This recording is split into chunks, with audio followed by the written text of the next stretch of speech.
Hello, രാവിലെ എനിക്ക് ഫുഡൊക്കെ കഴിച്ച ശേഷം അമ്മ പറഞ്ഞു ചിക്കൻ ഇരിപ്പുണ്ട്, നീ ഒരു ചിക്കൻ കറി ഉണ്ടാക്കുമെന്ന്. അങ്ങനെ ഞാൻ വിചാരിച്ചു ശരി എന്ന് എൻ്റെ വക ആയിക്കോട്ടെ ചിക്കൻ കറി. അങ്ങനെ ഞാൻ നേരെ പോയി നമ്മൾ ചിക്കനൊക്കെ ഒന്ന് റോസ്റ്റ് ചെയ്തെടുക്കുക. അതായത് ഒത്തിരി ഡീപ്പ് ഫ്രൈ അല്ല, ഒന്ന് ഷാലോ ഫ്രൈ ചെയ്തെടുത്തിട്ടുണ്ട്. പിന്നെ വേണ്ട സാധനങ്ങളായിട്ടുള്ള കറിവേപ്പില, ഇഞ്ചി, വെളുത്തുള്ളി, പച്ചമുളക് ചതച്ചെടുത്തിട്ടുണ്ട്. അത് മൂത്ത് വന്നപ്പോഴേക്ക് സവോള ഇട്ട് കൊടുത്തു.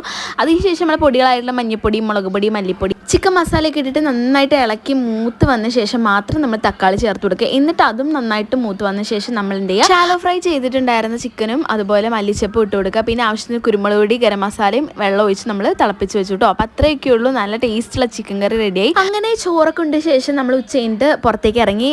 ഞാനാണ് കേട്ടോ വണ്ടിക്ക് ഓടിച്ചത്. എനിക്ക് ഭയങ്കര ഇഷ്ടമാണ് വണ്ടിക്ക് ഓടിക്കാൻ. അങ്ങനെ നമ്മൾ ചായ കുടിച്ചിട്ട് നമ്മൾ നേരെ ശോഭികയിലാണ് കേട്ടോ വന്നിട്ടുള്ളത്. കുറച്ച് ലൈനിങ്ങും മെറ്റീരിയൽസും കാര്യങ്ങളൊക്കെ വാങ്ങാനുണ്ടായിരുന്നു. അങ്ങനെ നമ്മൾ അങ്ങോട്ടേക്ക് വന്നിട്ടുണ്ട്. അപ്പം നമ്മൾ നല്ല കളക്ഷനാണ് കേട്ടോ ശോഭികയിലുണ്ടായിരുന്നത്. അങ്ങനെ സാധനങ്ങളൊക്കെ വാങ്ങിയിട്ട് നമുക്കൊരു കാപ്പി കുടിക്കാനും കൂടി തോന്നി. അങ്ങനെ ഒരു കാപ്പിയും കുടിച്ചിട്ട് തിരിച്ച് വീട്ടിൽ പോയിട്ടോ. അപ്പോൾ അത്രയേ ഉള്ളൂ, ബൈ.